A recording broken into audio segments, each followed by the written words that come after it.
This Mammoth rally is being held at a time when the basic tenets of our Constitution are facing a series of threats from the people who are at the helm of affairs at the center. At the outset, I congratulate the Chief Minister of Telangana for taking the initiative to have this sort of a people's movement and to involve the like-minded CMs and leaders of various states in this great endeavor, meant for the future of the people of this country. On this very same day, a newly built collectorate for the district of Khammam and the second phase of Kandivalak, the Universal Eye Screening Program, organized by the state government of Telangana, have been inaugurated. This needs special mention because through them, at one stroke itself, the state government is improving governance as well as public services so as to better the lives of the people of Telangana. Let me state that Kerala and its people are with the state government of Telangana in all their pro-people initiatives. I have come to understand that decentralization of governance has been a hallmark of KCR Garu's administration.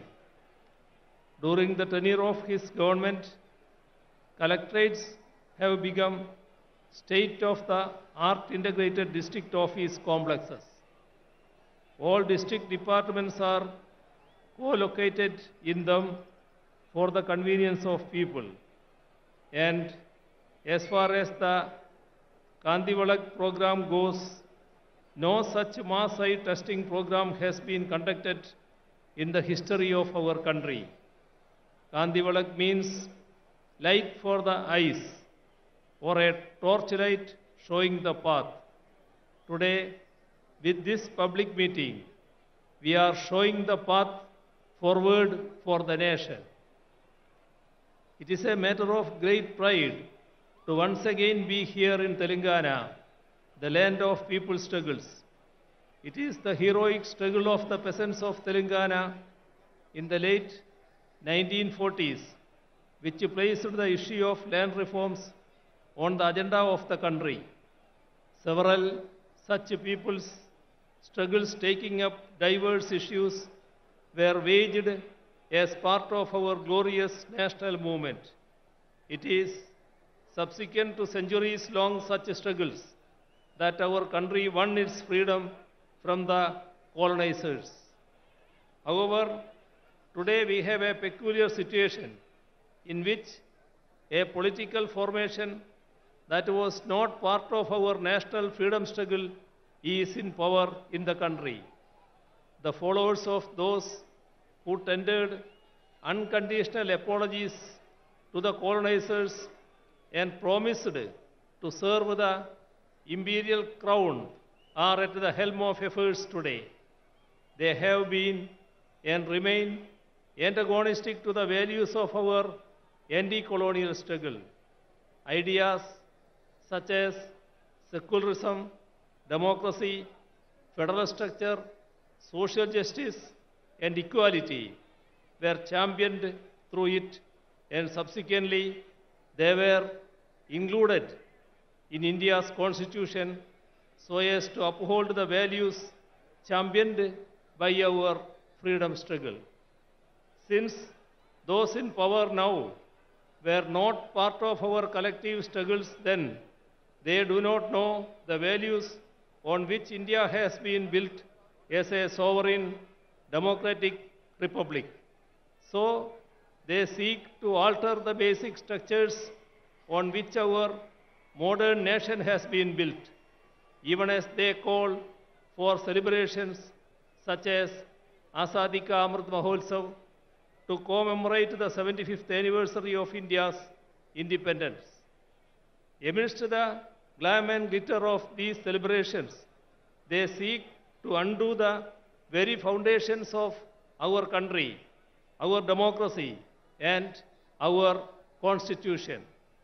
Our constitution starts with the preamble in which we have enshrined the basic values that we uphold as Indians: sovereign, socialist, secular, democratic, republic, justice, liberty, equality, and fraternity.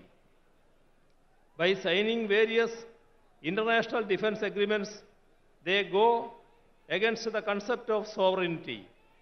By allowing the concentration of wealth through consistent appeasement of corporates, they go against the concept of socialism. By seeking to replace parliamentary democracy with presidential form of governance, they go against the concept of democracy. By enacting laws which divide the people on communal lines, as in the case of the Citizenship Amendment Act, they thwart the concept of secularism. After the preamble comes part 1, in which we define India. It states, India, that is Bharat, shall be a union of states. The states are the basic units of India, our country. It is the union of states that creates India, our country. That is why India has a federal structure. Yet those in power think that we are a unitary state.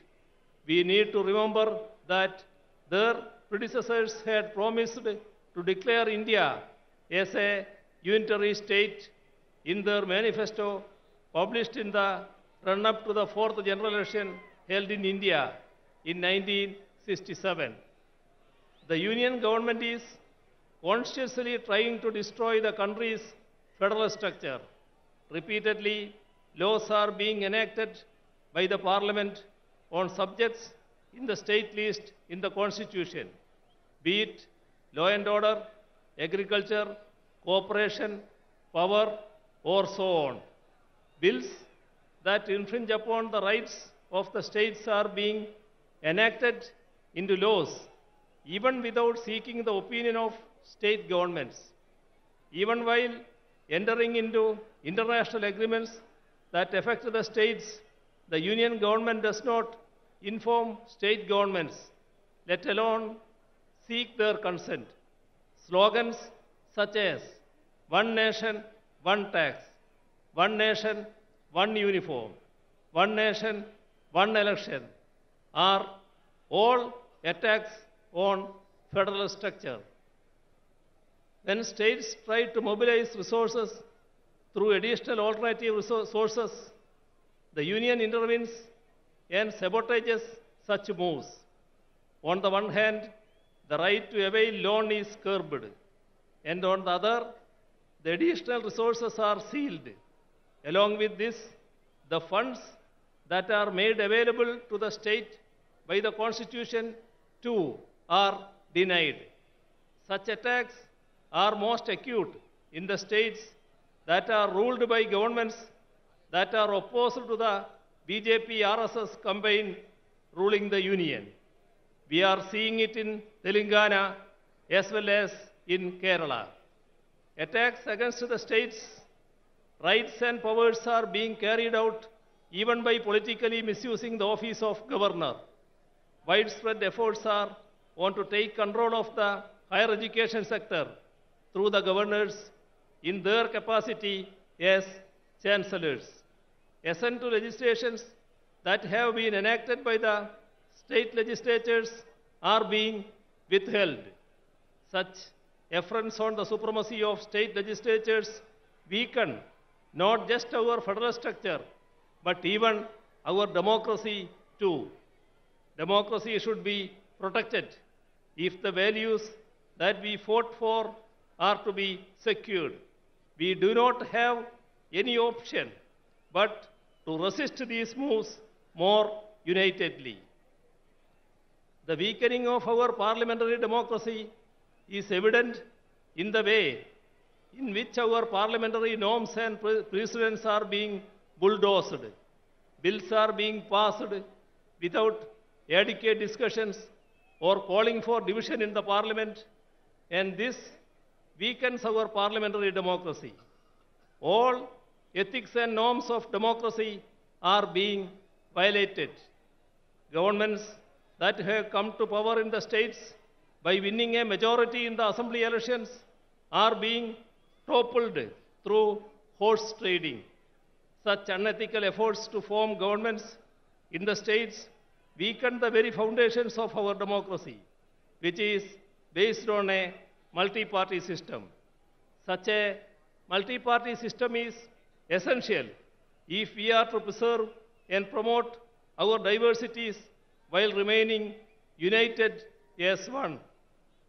Unity in diversity is the most cherished of India's ideals. It is what has defined us as a nation right from the days of our freedom struggle. India's varied languages are the expressions of our diversities.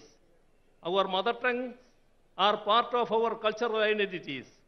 However, efforts are on to portray Hindi as the national language while sidelining all our native languages, be it Telugu or Tamil or Kannada or Malayalam or Bengali or Odia or Assamese or Punjabi or Urdu or Gujarati or Kashmiri and so on. Imposing Hindi by doing away with our mother tongues will affect the integrity of the nation. Even the independence of our judiciary is being attacked. The statement of the 2.2% to 0.8% infrastructure sector has declined from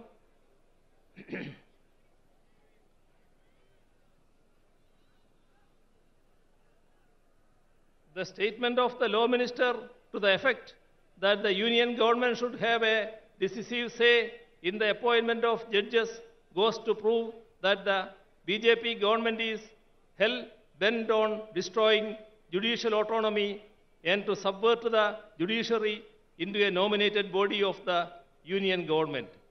The Chief Justice himself has resisted the move, and it is commendable that the judiciary in general and the Supreme Court in particular have taken a firm stand, keeping the spirit of the independence of judiciary high. Not merely members of the Union Cabinet, but even the nominees are trying to meddle with the autonomy of the judiciary. Last week, the Vice President attacked the Supreme Court for striking down the NJSC Act of 2015. He even went on to say that he does not agree with the restriction imposed by the Supreme Court, which ensures that the Parliament cannot amend the basic structure of the Constitution. It is rather unfortunate that even the highest office, such as the Vice President, are making certain remarks that go against the Constitution and its spirit. India's identity as a democratic and secular country was molded in the fire of our anti-colonial struggle. The concept of India that is inclusive of different languages and cultures emerged during our national movement. Right now, these very characteristics of India are under a grave threat. The threat is posed by the present generation of those who were sycophants of the empire but betrayers of our struggles. It was those betrayers who murdered the father of our nation. Gandhiji, a practicing Hindu, was killed by the proponents of Hindutva. That is ample proof that Hindutva is not the same as or even related to Hinduism. The religion resorting to Hindutva efforts are on to create communal polarization in the country. By creating polarization A last-ditch effort is being made to diffuse the public anger against the misplaced policies of the Union government. The fallout of such anti-people policies are there all around us. Public sector enterprises, which are the wealth of the nation, are being sold off. In the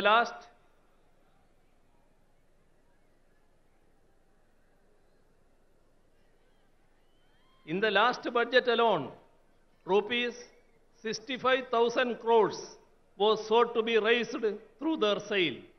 They say that they do not have money to provide relief to the ordinary people, but they have written off corporate loans to the tune of rupees 11 lakh crores in the last 5 years alone.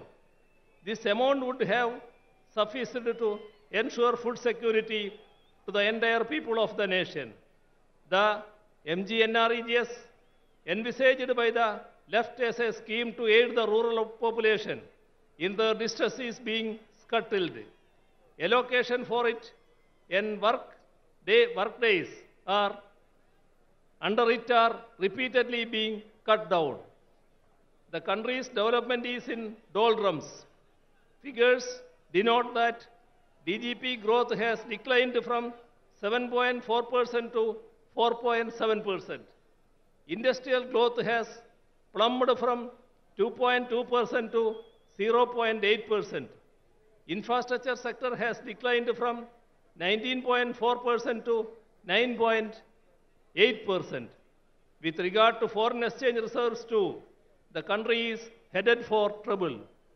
Our forex reserves have shrunk from 642.2 billion in 2021 to 528.37 billion US dollar last October. The constant rise of petroleum prices has pushed the people's lives into misery. All this has made life extremely difficult for the common man. There is a sharp increase in hunger and poverty. In the global hunger index, we are 107th among 121 nations around the world. 80% of the people pushed into poverty because of COVID are in India.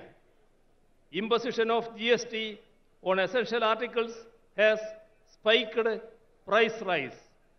Last year, India's wholesale inflation has touched a 3-decade high. Price rise is as high as 39%. Even amidst such dire circumstances, welfare measures for the poor are being denied.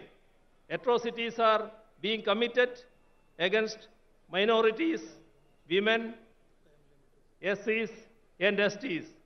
The idea of equality is given a go-by.